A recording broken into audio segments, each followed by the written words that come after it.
আসসালামু আলাইকুম। আলহামদুলিল্লাহ, আসসালাতু আলাইকুম রাসূলুল্লাহ। আজকের এই ভিডিওতে কথা বলবো ইন্টারনেট বিপ্লব বাংলাদেশের পক্ষ থেকে যে সংবিধানে সংস্কার প্রস্তাব দেওয়া হয়েছে, সেখানে ছক নাম্বার ১ রাষ্ট্রের মালিকানা নামে যেই আম যে পয়েন্টগুলোর কথা বলা হয়েছে, সেখানে ৩ নাম্বার পয়েন্টে যেখানে সংবিধানে রাজনীতি এবং রাজনৈতিক দল এই ২ টা জিনিসের ব্যাপারে আলাদা অনুচ্ছেদ করার কথা ইমাম হায়াতুল্লাহ রহমান বলেছেন, অথবা তিনি বলেছেন ১৫২ নাম্বার অনুচ্ছেদ যেখানে এই ব্যাপারগুলো নিয়ে অলরেডি কথা বলা আছে। আপনারা ১৫২ নাম্বার অনুচ্ছেদ খুললে সেখানে দেখতে পাবেন। সেখানে কিছু কথা রাজনীতি এবং রাজনৈতিক দলের ব্যাপারে বলার জন্য বলা হয়েছে। কি বলা হয়েছে? রাজনীতির জন্য যে কথাটা বলা হয়েছে ইমাম হায়াতুল্লাহ রহমান বলেছেন সেখানে যে রাজনীতি সব মানুষের প্রতিনিধিত্বশীল হইতে হবে, একক গোষ্ঠীভিত্তিক হতে পারবে না। তাহলে রাজনীতির যে ব্যাখ্যাটা, কেমন ধরনের রাজনীতি হবে সেটা কোনো একটা পার্টিকুলার গোষ্ঠী, এখানে গোষ্ঠী বলতে একক ধর্ম, একক জাতীয়তা বা একক যেকোনো ধরনের আইডিওলজিক্যাল আইডেন্টিটি ভিত্তিতে হইতে পারবে না। এইটা ব্যাপারে বলা হয়েছে। এবং আরেকটা কথা কি বলেছে রাজনৈতিক দলের ব্যাপারে, যে রাজনৈতিক দল হইতে হবে সব মানুষের প্রতিনিধিত্বশীল এবং রাজনৈতিক দল কোনো একক ধর্ম, একক জাতীয়তাবাদ, একক মতবাদ ভিত্তিক বা এই টাইপের কোনো নামে হইতে পারবে না। বিশেষত যে কথাটা বলা হয়েছে যে একক ধর্ম, একক বস্তুবাদী জাতীয়তাবাদ, একক শ্রেণী মতবাদের নামে রাজনৈতিক দল বৈধতা ও নিবন্ধন পাবে না। তো প্রথমত যে রাজনীতির যে সংজ্ঞাটা সেটাকে পুনঃসংজ্ঞায়ন করতে বলা হয়েছে। এটা শুধু বাংলাদেশের যে সংবিধানের জন্য না, মানে সমগ্র দুনিয়ার যেকোনো রাষ্ট্রের ক্ষেত্রে রাজনীতি বলতে যে জিনিসটা বুঝায়, যদি এটার দিকে আমরা দেখি, হায়দার রহমান একটা অনেক ফেমাস এবং রাইটলি সো বলবো যে একটা আম, একটা জিনিস যেটা উনি বিভিন্ন লিখনীতে সেটা তিনি তুলে ধরেছেন, যে রাজনীতি প্রাকৃতিক শক্তির পর মানুষের জীবনে সবচেয়ে গুরুত্বপূর্ণ যেই প্রভাব বিস্তার করে সেটা হচ্ছে রাজনীতি। কারণ রাজনীতি আসলে ঠিক করে আপনার শিক্ষা ব্যবস্থা, আপনার সন্তানের শিক্ষা ব্যবস্থা কি হবে, আপনি আপনার জেনারেশনের আইন ব্যবস্থা, বিচার ব্যবস্থা, অর্থনৈতিক ব্যবস্থা, আপনার জীবন ব্যবস্থা সর্বোপরি আপনি আসলে মানে কি আপনি রাস্তায় বের হচ্ছেন, আপনি কতদূর সিকিউর, আপনার যে যে যে ট্রাভেল করছেন সেটা কতদূর সিকিউর, আপনার সামাজিক নিরাপত্তার কি অবস্থা, আপনি যেই শিক্ষা ব্যবস্থা আছে সেই শিক্ষা ব্যবস্থায় আপনার বাচ্চা-কাচ্চা মানুষ হয়ে কি আস্তিক হবে নাকি নাস্তিক হবে? আম সবকিছুই, সবকিছুই জীবন ব্যবস্থার মধ্যে যা কিছুই আছে সবকিছুই রাজনীতির মাধ্যমে কন্ট্রোল হয়। কারণ সবকিছুই আসলে রাষ্ট্র ক্ষমতা বা রাষ্ট্র যেটাকে বলি সেটাই নিয়ন্ত্রণ করে, এবং রাষ্ট্রের যে নিয়ন্ত্রণ শক্তি সেটা হচ্ছে রাজনীতি। সুতরাং রাজনীতির ব্যাপারে স্পেসিফিক আর্টিকেল থাকা প্রতিনিধিত্বশীল। এই জিনিসটা আমরা বুঝতে পারবো যদি আল্লামা ইমাম হায়াত আলাইহির রহমান সেকেন্ড যে পয়েন্টে দ্বিতীয় যে কথাটা উনি বলেছেন রাজনৈতিক দল, যে রাজনৈতিক দল কোনো একক ধর্ম বা একক জাতীয়তাবাদের ভিত্তিতে হইতে পারবে না। তো রাজনৈতিক দল একক ধর্ম বা একক জাতীয়তাবাদের ভিত্তিতে হলে সমস্যাটা কি সেটা বুঝতে হলে আগে আমাদেরকে রাজনীতি বুঝতে হবে বা রাজনৈতিক দল বুঝতে হবে অ্যাকচুয়ালি। রাজনৈতিক দল কি? রাজনৈতিক দল অনেক বিজ্ঞানীরা অনেকভাবে সংজ্ঞা দিয়েছেন, অনেকে অনেকভাবে বলছেন। আমরা সাধারণ মানুষ স্বাভাবিকভাবে যেটা বুঝি যে রাজনৈতিক দল হচ্ছে একটা দল, যে দলটা অ্যাকচুয়ালি সে তার আইডিওলজি বা তার মতাদর্শ, তার মতপথ এর মাধ্যমে মানুষকে একত্রবদ্ধ করে, সংঘবদ্ধ করে সে রাষ্ট্র ক্ষমতায় যাইতে চায় এবং রাষ্ট্র ক্ষমতায় গিয়ে রাষ্ট্রের মানুষের সেবা করতে চায় যেটা বলে, বা রাষ্ট্রের মানুষের জন্য কাজ করতে চায়। আসলে কথাটা সত্য কথা হবে এভাবে ঠিক বললে, যে সে যে রাজনৈতিক দল রাষ্ট্র ক্ষমতায় যাইতে চায় এবং মানুষের জীবন নিয়ন্ত্রণ করতে চায়। কারণ রাষ্ট্রে মানুষের জীবনের নিয়ন্ত্রণ শক্তি প্রাকৃতিক শক্তির পরে, মানে আম, ফলে রাজনৈতিক দলের যে মতাদর্শ, রাজনৈতিক দলের যে আইডিওলজি, সেটা কি হবে সেটা রাষ্ট্রের সব মানুষের জন্য ইম্পর্টেন্ট। শুধু রাজনৈতিক দল তিনি তিনি ঠিক করলেন যে ওনার আইডিওলজি এইটা হবে এবং এটার ভিত্তিতে উনি লোকজনকে জমায়েত করা শুরু করলেন, এবং তার ফলশ্রুতিতে উনি কোনোভাবে রাজনৈতিক ক্ষমতায় অধিষ্ঠিত হলেন, রাষ্ট্র ক্ষমতায় অধিষ্ঠিত হলেন। এইটা অ্যাকচুয়ালি সবার স্টেক, শুধুমাত্র রাজনৈতিক দলের স্টেক না। সুতরাং এটা ভেরি ইম্পর্টেন্ট যে জিনিসটা সংবিধানে থাকুক। যে কথাটা বলছিলাম যে রাজনৈতিক দলের উদ্দেশ্য কি, যে সে রাষ্ট্র ক্ষমতায় যেতে চায় এবং মানুষের জীবন নিয়ন্ত্রণ করতে চায়। তাহলে এটা ইম্পর্টেন্ট যে রাজনৈতিক দলের মতবাদটা সম্পর্কে জানা। রাজনৈতিক দলের মতবাদ বা রাজনৈতিক দলটা যদি কোনো একক ধর্মের ভিত্তিতে হয় অথবা একক জাতীয়তাবাদের ভিত্তিতে হয়, তাহলে সমস্যাটা কোথায় হয়, প্রবলেমটা কোথায়? এক কথায় বলে দেয়া যায়, রাজনৈতিক দল যদি একক ধর্ম বা একক জাতীয়তাবাদের নামে হয়, অনেক কিছু হয়। এর মধ্যে সর্বপ্রথমে যেটা হয়, মানুষের জীবনের মালিকানা অধিকার অস্বীকার হয়, রাষ্ট্র ব্যর্থ হয়। এইটা রাষ্ট্র থাকে না। কিভাবে? যেমন ধরেন আমরা যদি উদাহরণ দিই, বাংলাদেশের পার্সপেক্টিভ থেকেই আমরা যদি উদাহরণ দিই যে একক ধর্ম ভিত্তিক জাতীয়তার একক ধর্মবাদী বা একক ধর্মের নামে যে সমস্ত রাজনৈতিক দল রাজনীতি করছে যদি তাদের কে নিয়ে একটু প্রথমে কথা বলি, তারপরে একক জাতীয়তাবাদ নিয়ে কথা বলবো। যে তাদের উদ্দেশ্য কি? আপনি যদি তাদেরকে জিজ্ঞেস করেন তারা কি চায়, তারা আপনাকে বলবে যে সে আল্লাহর আইন চায়, সে ইসলামের রাষ্ট্র চায়। একই কথা। ইনফ্যাক্ট লেটস টক অ্যাবাউট মৌদুদিবাদ। মৌদুদিবাদের কনস্টিটিউশনে লেখা আছে, আপনারা খুললে সেখানে দেখতে পাবেন যে সেটা হচ্ছে যে আল্লাহর আইনটা কায়েম করা, আল্লাহর আইন কায়েম করা এবং সবাইকে আলটিমেটলি আল্লাহর আইন মেনে চলতে হবে। তার গঠনতন্ত্রে সেভাবে লিখা আছে। তো এখন এই যে প্রথম কথা হইলো যে আমি একজন মুসলিম এবং ইমানদার দাবি করি এবং আমার পার্সপেক্টিভ থেকে প্রথমত আপনি যেটাকে আল্লাহর আইন বলছেন বা আপনি যেটাকে ইসলামের আইন বলছেন সেইটা ব্যক্তিগতভাবে আমি সেটাকে ইসলামের আইন বা আল্লাহর আইন মনে করি কিনা, এটা হচ্ছে এক নাম্বার জিনিস। দ্বিতীয় কথা হইলো আপনি এটা রাষ্ট্রের মতো একটা এজমালি জিনিসে যেখানে সার্বজনীনভাবে সব মানুষ থাকে। একটা রাষ্ট্রে তো একটা ধর্মের মানুষ থাকে না, স্পেসিফিক ইসলামের কথাই বলি, শুধু মুসলিম থাকে না বাংলাদেশের প্রেক্ষাপটে বলি যদি বলি। তো তাহলে আপনি আসলে আল্লাহর আইন, যিনি আল্লাহকেই মানেন না আপনি যেভাবে মানেন তাদের উপরে আপনি মানে এই আল্লাহর আইন বা ইসলামের আইন যেটাই বলছেন, যেটা আদৌ ইসলামের আইন কিনা বা আল্লাহর আইন কিনা সেটার একটা ডিবেট, এইটা আপনি চাপাই দিতে পারেন কিনা। আমরা যদি কিছু উদাহরণ দিয়ে কথা বলি যে মানে প্রথমত ইনসানের বিপ্লব মনে করে যে আল্লাহর আইন বা ইসলামের আইন বলে অন্যের উপর এই আল্লাহর আইন অথবা ইসলামের আইন আপনি যেটাকে মনে করেন সেটাকে চাপাই দেওয়াটা মূলত আল্লাহর আইনেরই বিপরীত, আল্লাহর বিপরীত, কলেমার বিপরীত, ইসলামের বিপরীত। দিন যা কিছুর জন্য প্রতিষ্ঠিত হয়েছে সব কিছুরই বিপরীত। চাপাই দিতে চাওয়াটা মানেই সেটা সত্য হলেও চাপাই দিতে চাওয়াটাই বিপরীত, সেটা কলেমার বিপরীত। কলেমাতে লা ইলাহা ইল্লাল্লাহ মুহাম্মদ রাসূলুল্লাহ সাল্লাল্লাহু আলাইহি ওয়াসাল্লাম, কলেমার মাধ্যমেই যা কিছু আছে ব্যক্তি জীবন থেকে আরম্ভ করে সমষ্টিগতভাবে সবকিছুর মূল মালিকানা আল্লাহ এবং সেখান থেকে মানে একটা অস্থায়ীভাবে প্রত্যেকটা মানুষের তার নিজ নিজ জীবনের মালিকানা, অর্থাৎ তার নিজের জীবনের সিদ্ধান্ত, ধর্ম, কর্ম, রুটি রুজি, আয়, ইনকাম, মতাদর্শ, জাতীয়তা যা কিছুই বলি না কেন সবকিছুই তারটা তার নিজেকে করার সে মালিকানা অধিকারটা দেওয়া আছে, যেটা কলেমার বিপরীত। কিন্তু যদি স্পেসিফিক্যালি যে দুইটা পয়েন্ট নিয়ে কথা বলেন এগুলো নিয়ে যদি আমি কথা বলি, দেখেন মৌদুদিবাদের কথা যদি বলি তার কাছে আল্লাহর আইন হচ্ছে মাজার ভাঙতে হবে। কারণ এবং তারা যে মাজারগুলো ভাঙে সেটা আল্লাহর আইন বলে বলেই ভাঙে। মৌদুদিবাদের কাছে আল্লাহর আইন বলতে সালাতু সালাম এটা বেদাত, শিরক, নাউজুবিল্লাহ মিন যালিক। তো এখন আমার কাছে এজ ইসলাম, এজ মুসলিম, এজ ইমানদার, সালাতু সালাম আমার যা জীবনের মূল, ইমানের মূল, ইসলামের মূল, আমার জীবন আদর্শের মূল, আমার রাষ্ট্র রাজনীতি সবকিছুর মূল, আমার আমার এভরিথিং আমার সালাতু সালাম। তো ফলে আল্লাহর আইনের মাধ্যমে যদি মৌদুদিবাদ ক্ষমতায় যায় এটা তার জন্য তার এবং তাকে সে যদি এই ম্যান্ডেটটা নিয়ে ক্ষমতায় যায়, তার গঠনতন্ত্রে যে কথাটা লেখা আছে যে সে আল্লাহর আইন কায়েম করছে অথবা যে কোনো ফর দ্যাট ম্যাটার যে কোনো ধর্মের নামে বা ইসলামের নামে ধর্মের নামে রাজনীতি দল যদি এই ম্যান্ডেটটা নিয়ে যায় যে তার লক্ষ্য উদ্দেশ্য হচ্ছে যে সে রাষ্ট্র ক্ষমতায় গিয়ে আল্লাহর আইন কায়েম করবে অথবা ইসলামের আইন বা ইসলামী রাষ্ট্র কায়েম করবে, তার জন্য এই জিনিসটা তখন সে এই বৈধতাটা পায় যে সে জোরপূর্বক আমার উপরে সালাতু সালাম নিষিদ্ধ করে, সেই বৈধতাটা পায় যে সে জোরপূর্বক মাজার শরীফ ভাঙে, সেই বৈধতাটা পায় যে সে জোরপূর্বক মা বোনদের অধিকার অস্বীকার করে। আপনি যদি ইসলামের নামে বিশেষত যে সমস্ত রাজনীতি তারা প্রত্যেক আমি চ্যালেঞ্জ করে বলছি মা বোনদের অধিকারকে তারা অস্বীকার করে, আপনি তাদের গঠনতন্ত্র দেখেন, তাদের সাংগঠনিক কার্যক্রম দেখেন, আপনি তাদের প্রোগ্রামে কোনো মা বোনদের লিডারশিপ পাবেন না। তাদের প্রোগ্রামে মানে মানে কি মধুদিবাদীরা তো হচ্ছে মানে এখন হিন্দুদের নামেও শাখা করছে, সেটা আরেকটা ব্যাপার যে মানে ধোঁকা প্রতারণা, সেটা নিয়ে কথা বলতে চাচ্ছি। তো তার কাছে যেটা আল্লাহর আইন আদৌ সেটা আল্লাহর আইন কিনা, সে যেটাকে ইসলামী রাষ্ট্র বলছে সেটাকে আমি ইসলামের আইন হিসাবে মানি কিনা এটা ইম্পর্টেন্ট। আমার সত্য আমার কাছে, আপনার সত্য আপনার কাছে।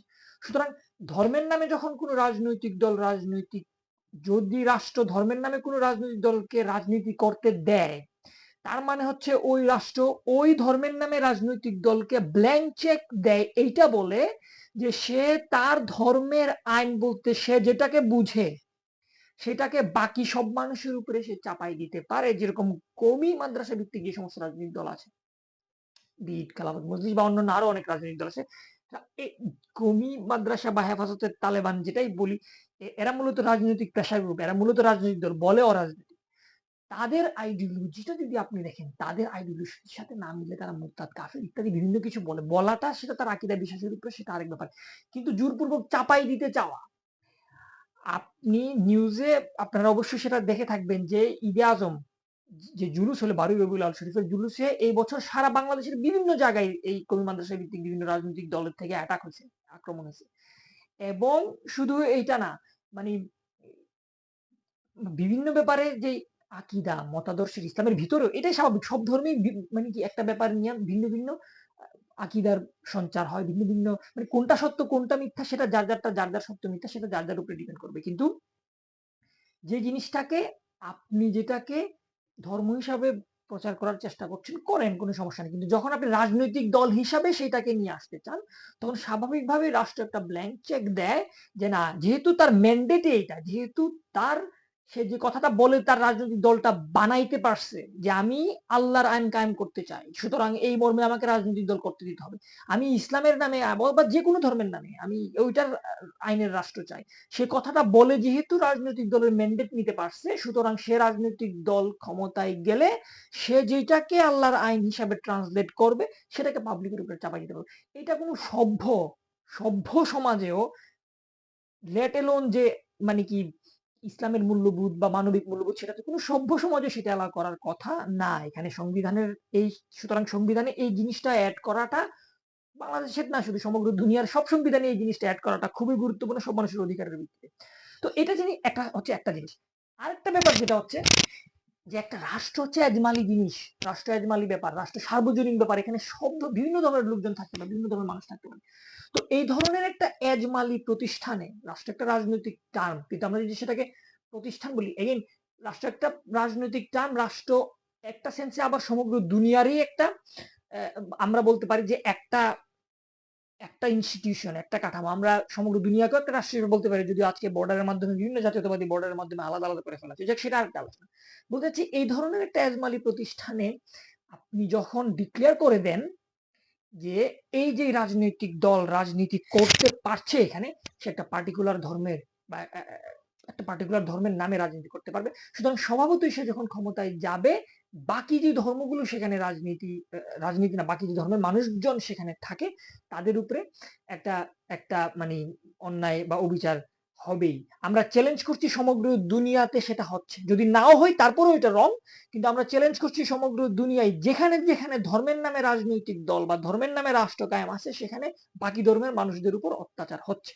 আবার বলছি, সেটা না হইলেও সেটা রং। কোথাও যদি নাও হয় তাহলেও সেটা রং। কারণ কারণ আপনি এটা ডিক্লেয়ার করার মাধ্যমে স্বাভাবিকভাবে বাকি ধর্মের মানুষকে সেকেন্ড ক্লাস সিটিজেন হিসেবে বলতে পারেন, বা বলা হয়। সেটা আপনি ইসরায়েলে দেখেন বা ইন্ডিয়াতে দেখেন। উদাহরণ হিসেবে যদি আমরা দেখি, দেখেন যে আমরা যদি, এবং এটা এটা সবসময় যে বলে কয়ে সংবিধানে আইন করে হয় এরকম না। আপনি সমগ্র দুনিয়ার দিকে যদি তাকান, যেখানে যেখানে একক ধর্মের নামে সরাসরি রাষ্ট্রের কথা বলা হয়েছে, বা আমরা যদি 1947 এর কথাটা যদি দেখি, যে ধর্মের নামে রাষ্ট্র বা রাজনীতির কথা, এবং এই ধর্মের নামে রাজনীতি করতে করতে ধর্মের নামে দুটা রাষ্ট্র করা হয়েছে, ইন্ডিয়া এবং পাকিস্তান। তো ফলে দেখা গেল যে মানে কি ইসলাম বা মুসলিমদের জন্য একটা রাষ্ট্র দেওয়া হলো এবং হিন্দুদের জন্য একটা রাষ্ট্র। তো পরবর্তীতে বা রিসেন্টলি যদি 2014 পর থেকে যদি আমরা বলি, যেখানে ইন্ডিয়াতে যখন মুসলিমদের উপর অত্যাচার করা হয়, যখন সেটার প্রতিবাদ করা হয়, তখন একটা গ্রুপ বা ধর্মের নামে অধর্ম উগ্রবাদীরা বলে যে তোমাদের রাষ্ট্র তো 1947 আলাদা হয়ে কোথায় আছে, পাকিস্তান আছে, তো তোমরা সেখানে যাও। তো এইটা আমাদের মুসলিম লিডারশিপদের ব্যর্থতাই মূলত। এটা ইতিহাসের, মুসলিমদের ইতিহাসের জন্য সেটা চরম মারাত্মক, মানবতার দৃষ্টিকোণ থেকে সেটা চরম মারাত্মক বিপর্যয়। আমি যে কথাটা এখানে বলার চেষ্টা করছি, যখন ধর্মের নামে রাজনীতি বা রাষ্ট্রের কথা বলা হয়, যেই রাষ্ট্রে বা যে এলাকায় যেখানে সব ধর্মের মানুষজন থাকে বা থাকবে, তখন যেই ধর্মের নামে ওই রাষ্ট্র বা রাজনীতি করা হয়েছে, তারা তখন একটা ম্যান্ডেট পায়, ভ্যালিডিটি পায় বাকি সবাইকে, সবার উপরে অন্যায় অত্যাচার অবিচার করতে, অথবা মানে বাকিদেরকে স্বাভাবিকভাবে একটা সেকেন্ড ক্লাস সিটিজেন হিসাবে প্রকাশ, মানে মানে মানে বাকিরা একটা সেকেন্ড ক্লাস সিটিজেন হিসাবেই সেখানে থাকতে হয়, অত্যাচারিত হইতে হয় সমগ্র দুনিয়াতে। সেটার উদাহরণ আমরা এইভাবে দেখতে পাবো। এছাড়াও যখন রাষ্ট্র, যেহেতু রাষ্ট্র এজমালি রাষ্ট্র, আমরা যদি উদাহরণ দিই, একটা রাস্তার মতো একটা রাস্তা থাকবে, সেখানে রাস্তা দিয়ে সব ধরনের মানুষ আসা যাওয়া করবে। এখন আপনি যদি যদি আপনি এটাও বলেন যে ঠিক আছে এই রাস্তাটা মুসলিমদের জন্য, তবে হিন্দুদের চলার অধিকার আছে, এই রাস্তাটা মুসলিমদের জন্য, তবে খ্রিস্টানদেরও চলার অধিকার আছে। আপনি অধিকার দিলেন, মুখে সেটা বললেন। তো আপনি আসলে তার অধিকারে বিশ্বাস করেন না। কারণ আপনি যদি তার অধিকারে বিশ্বাস করেন তাহলে সেটাকে ডিক্লেয়ার করতেন না যে এইটা ইসলামের মানে রাস্তা বা এটা মুসলিম রাস্তা, হিন্দুরা চলতে পারবে। আপনি সার্বজনীন কথাই বলতেন, যেটা আসলে আমাদের দিনের শিক্ষা। আমাদের দিন এখানে কি বলে, আমাদের ইসলাম এখানে কি বলে, আমাদের 30 বছরের খেলাফত ব্যবস্থা কি বলে, আমাদের মদিনার সনদ, সর্বপ্রথম রাষ্ট্রের যে মহাসনদ যেটা, সেটা কি বলে। আমাদের মদিনার সনদে চ্যালেঞ্জ করছি, কোথাও একটা শব্দ দেখাতে পারবেন না যেখানে বলা হয়েছে ইসলামের নামে রাষ্ট্র করার জন্য, তবে ইসলামী রাষ্ট্র বা আল্লাহর আইনের, সরাসরি আল্লাহর আইনের নামে রাষ্ট্র করার কথা বলা হয়েছে না। সেখানে কি বলা হয়েছে, সার্বজনীন মানবিক রাষ্ট্রের কথা বলা হয়েছে। সেখানে প্রথম যে অনুচ্ছেদ, প্রথম ধারাটাতেই সেখানে বলা হয়েছে কি, যে এই রাষ্ট্রে স্পেসিফিকলি তখন যে ধর্মগুলো অ্যাভেলেবল ছিল, সেখানে এই ধর্মগুলো স্পেসিফিক নাম উল্লেখ করে বলা হয়েছে, সবাই মানে সবাইকে একটা, মানে সবাই যার যার মত পথ ধর্ম প্রচার করবেন, পালন করবেন, এবং সবাইকে রাষ্ট্র সমান অধিকার দিবেন, এবং সবাইকে একটা মানব জাতি হিসাবেও সেখানে সবাইকে একসাথে বলা হয়েছে। তাহলে ইসলামের যে রাষ্ট্র ব্যবস্থা যেটা, ইসলামের রাজনীতি যেটা, সেটা সার্বজনীন এবং মানবিক। সেইটা সকল ধর্মের ধর্মীয় মূল্যবোধকে ভিত্তি করে, সকল ধর্মের ধর্মীয় মূল্যবোধ, সব ধর্মেই সত্য কথা বলতে হবে, মা বাবার সেবা করতে হবে, সব ধর্মেই মানে অন্যের অনিষ্ট করা যাবে না, সব ধর্মেই freedom of expression, freedom of speech বলা হয়েছে। তো এগুলোর মধ্যে যেগুলো মানবিক ধর্ম, হ্যাঁ, কিছু কিছু ধর্মে বিকৃত হয়েছে, কিছু কিছু ধর্মে হয়তো মানবিক মূল্যবোধ নাই, সেটা নেওয়ার মানে রাষ্ট্র হিসাবে সেটা নেওয়ার দরকার নাই, কিন্তু সব ধর্মে বেসিক যে মানে মানবিক মূল্যবোধের কথা বলা হয়েছে সেইটা। এবং মানে গণতান্ত্রিক যে মূল্যবোধ, যে যেহেতু রাষ্ট্র একটা এজমালি জিনিস, এবং রাষ্ট্রের অবশ্যই রাষ্ট্র দুনিয়া সবকিছুর মূল মালিক আল্লাহ পাক, কিন্তু বাহ্যিক ভাবে অস্থায়ী মালিক রাষ্ট্রের এজমালি, অস্থায়ী মালিক রাষ্ট্রের সকল জনগণ, সবাই মিলেই মানে রাষ্ট্রের প্রতিনিধি ঠিক করবেন, সেটা লোকালি হোক বা মানে রাষ্ট্রীয় পর্যায়ে হোক। যে গণতান্ত্রিক মূল্যবোধ এবং সকল ধর্মের মানবিক মূল্যবোধ, গণতান্ত্রিক মূল্যবোধ এবং মানবিক মূল্যবোধ, যে রাষ্ট্র যে ভাষায় কথা বলবে, রাষ্ট্র যে চোখ দিয়ে দেখবে, রাষ্ট্র যে পার্সপেক্টিভে সিদ্ধান্ত নিবে, সেটা হইতে হবে মানবিক। তো এইটা হচ্ছে যে ইসলামের, এভাবে আরো অনেক ডিসকাশন আছে, এখানে অল্প সময়ের মধ্যে তো কথা বলা যাবে না, কিন্তু মানে দিনের যে রাষ্ট্র ব্যবস্থা, ইসলামের যে মূলধারার যে রাজনীতি বা রাজনৈতিক ব্যবস্থা, সেটা হচ্ছে সার্বজনীন এবং মানবিক। সেটা আসলে মানবতার পার্সপেক্টিভ থেকেও সেটা সব ধর্মের মানুষেরই মূলত প্রতিনিধিত্ব করে, সব ধর্মের মানুষের মালিকানা অধিকার রক্ষা করে, এবং পাশাপাশি সব বিশ্বাসী মানুষদের জন্য সেটা একটা সুরক্ষাবাচক। আরেকটা কথা যেটা বলা হয়েছে, একক জাতীয়তাবাদ ভিত্তিক, আমরা বাংলাদেশের প্রেক্ষাপটে এক জাতীয়তাবাদী রাজনীতি অনেক দেখতে পাই। জাতীয়তা জিনিসটা পরিচয়, সেটা কোনো খারাপ কোনো কিছুই না। ব্যক্তিগতভাবে ইনসানের বিপ্লব মনে করে, যে ইনসানের বিপ্লবের সবাই মনে করে যে আমরা সবাই মানে মানব জাতি, যেহেতু আদম আলাইহিস সালাম থেকে সব মানুষের সৃষ্টি, এবং সবার সাথে আমাদের একটা মানবিক সেই সম্পর্ক রয়েছে, সে যে কোনো ধর্মের হোক না কেন। মানবিক ভ্রাতৃত্ববোধের ক্ষেত্রে সবাই আমরা একটা জাতি, মানে মানব জাতি। ওই পার্সপেক্টিভে যে আমরা কোনো বস্তুবাদী ভাষাগত লিঙ্গ ইত্যাদির ভিত্তিতে আলাদা আলাদা হয়ে মানে এই ডিভিশন না হয়ে আমরা সবাই একটা একটা একটা জাতি হিসাবে, আবার আলটিমেটলি যে জাতীয়তাটা ইনসানের বিপ্লব, যে বা মানে ব্যক্তিগতভাবে আমরা সবাই আবার কোন জাতি, মুসলিম জাতি, ইমানি জাতীয়তা, যেটা আলটিমেটলি মানে আমরা যে জাতিতে বিশ্বাস করি। তো জাতীয়তা প্রত্যেকটা মানুষ বিশ্বাস করবে, কেউ কেউ হয়তো তার ধর্মের ভিত্তিতে জাতীয়তা বিশ্বাস করবে, কেউ কেউ ফর এক্সাম্পল চাকমা জাতীয়তা বিশ্বাস করেন, অথবা কেউ ভাষা বা গোত্র বা যে কোনো জাতীয়তায় তিনি বিশ্বাস করতেই পারেন তার রুচিবোধ, তার জ্ঞান অনুসারে। কিন্তু সেটাকে যখন মতবাদের মাধ্যমে একটা জাতীয়তাবাদ করা হয়, এবং সেই জাতীয়তার ভিত্তিতে যখন কোনো রাজনৈতিক দল করা হয়, তখন এটা অ্যাজ ডেঞ্জারাস অ্যাজ ধর্মের নামে যে যে রাজনীতি বা রাষ্ট্র ব্যবস্থার কথা আমরা বলছি। কারণ সেটাও যখন আলটিমেটলি সে যখন রাজনৈতিক ভাবে ক্ষমতায় আসে, তখন সে তার জাতীয়তা চাপাই দিতে চায়, যেটা আমরা গত 15 বছরের আওয়ামী ফেসিবাদী শাসন আমলে শুধু দেখি নাই, তার আগেও বিভিন্ন সময় আমরা দেখেছি। আবরার হত্যা যেটা হইলো, সেটার দিকে যেটা আপনি তাকান, সে সরাসরি আওয়ামী লীগকে কোনো গালিগালাজ করে নাই, ছাত্রলীগকে গালিগালাজ করে নাই। সে যেই জিনিসটা করেছে, ইন্ডিয়ার একটা সমালোচনা করেছে, যেটা যে বাংলাদেশের মানে রাষ্ট্রীয় পার্সপেক্টিভ থেকে তার কাছে মনে হয়েছে সেটা রাইট রং আরেকটা আলোচনা, যে যেটা বাংলাদেশের স্বার্থ রক্ষা হচ্ছে না। কিন্তু যে ছেলেগুলো তাকে হত্যা করলো, তাদের পার্সপেক্টিভটা হচ্ছে যে সে যে জাতীয়তাবাদে বিশ্বাস করে, সেটাকে আওয়ামী জাতীয়তাবাদ বলা উচিত কিনা আমি জানি না, তবে হ্যাঁ, একটা জাতীয়তাবাদ, একটা ফরমেশন, একটা ফরমেট, মানে একটা মাইন্ডসেট, একটা আইডিওলজি তারা গঠন করেছে। যে আইডিওলজির একটা অন্যতম গুরুত্বপূর্ণ পার্ট হচ্ছে ইন্ডিয়া। সেটা 1971 তাদের রোল হোক, সেটা শেখ মুজিব সাহেবের সাথে তাদের ভালো সম্পর্ক হোক, বা যে কোনো ভাবেই হোক। তো এইটার এগেনিস্টে গেলে তাকে উৎখাত করতে হবে, তাকে হত্যা করতে হবে। এভাবে বাংলাদেশি জাতীয়তাবাদের কথা যদি আমরা বলি, এইভাবে মানে কি বাংলাদেশ না শুধু সমগ্র দুনিয়াতেই আমরা এই জাতীয়তাবাদী রাজনীতি দেখতে পাই। এইটা as dangerous as ধর্মের নামে জাতীয়তাবাদ। in some senses এটা আরো মানে কি আ উম আসলে ২ টাই খুবই ভয়ঙ্কর রকমের রাজনীতি এবং রাষ্ট্র ব্যবস্থা। তো যখন এই ধরনের কোন একক জাতীয়তাবাদ ভিত্তিক, শ্রেণীভিত্তিক বা ধর্মের নামে ধর্মবাদী মানে কি কোন রাজনৈতিক দলকে রাজনীতি করতে দিতে এখানে একটা কথা বলে নেওয়া দরকার যে তারা দল গঠন হইতে পারে। যেকোনো একটা ধর্মের নামে দল গঠন হইতে পারে, ধর্মের ভিত্তিতে দল গঠন হইতে পারে, জাতীয়তাবাদের উপরে জাতীয়তার নামে দল গঠন হইতে পারে। সেটা আরেক ব্যাপার। মানুষের বিভিন্ন জাতীয়তার অধিকার রক্ষার জন্য দল হইতে পারে, সংগঠন হইতে পারে। কিন্তু যখন সেটাকে রাজনৈতিক দল দেওয়া হয়, তখন তাকে ব্ল্যাংক চেক দেওয়া হয়। রাজনৈতিক দল দেওয়া হইলে তখন মূলত রাষ্ট্রের উদ্দেশ্য ব্যর্থ হয়। রাষ্ট্রের উদ্দেশ্য হচ্ছে সার্বজনীনতা রক্ষা করা। রাষ্ট্র যেহেতু এজমালি জিনিস, রাষ্ট্রের মালিক যেহেতু জনগণ, সকল জনগণ। এখানে সকল জনগণ আমরা আগের ভিডিওতে কথা বলেছিলাম যে রাষ্ট্রের মালিক সকল জনগণ। শুধু কিছু, কিছু জনগণ না, শুধু মেজরিটি জনগণ না। সকল জনগণের কথাটা যেহেতু যখন বলা হয় অর্থাৎ সার্বজনীন যখন বলা হয় তখন আর রাজনৈতিক দল কোন স্পেসিফিক ধর্মের নামে অথবা কোন স্পেসিফিক জাতীয়তার নামে করতে দেওয়া যায় না। সেটা দিলে রাজনৈতিক দলের উদ্দেশ্য ব্যর্থ হয়, রাষ্ট্রের উদ্দেশ্য ব্যর্থ এবং রাষ্ট্র সর্বোপরি একটা একক গোষ্ঠীর তালুকদারি, জমিদারি একটা মানে স্বৈরতার হাতিয়ারে পরিণত হয়। সেটা যদি উদাহরণ হিসাবে আমরা দেখি সমগ্র দুনিয়ায় আমরা সেটা দেখতে পাবো। সুতরাং ১৫২ নম্বর অনুচ্ছেদে এই জিনিসটা স্পেসিফিকলি আমি যদি একেবারে সামারাইজ করি যে রাজনীতির সংজ্ঞাটা সংজ্ঞায়িত করা যে রাজনীতি হইতে হবে সব মানুষের প্রতিনিধিত্বশীল। রাজনীতি কোনো একক ধর্মের নামে অথবা একক জাতীয়তাবাদের নামে অথবা যে কোনো শ্রেণী ভিত্তিক বা মতাদর্শ ভিত্তিক ফর দ্যাট ম্যাটার হইতে পারবে না।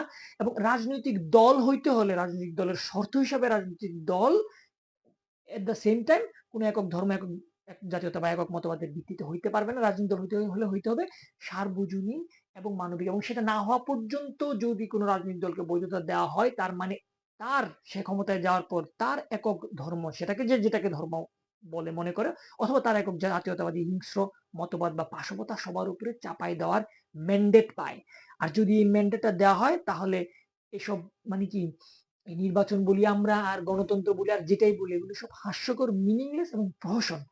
ধন্যবাদ সবাইকে। আসসালামু আলাইকুম রহমতুল্লাহ।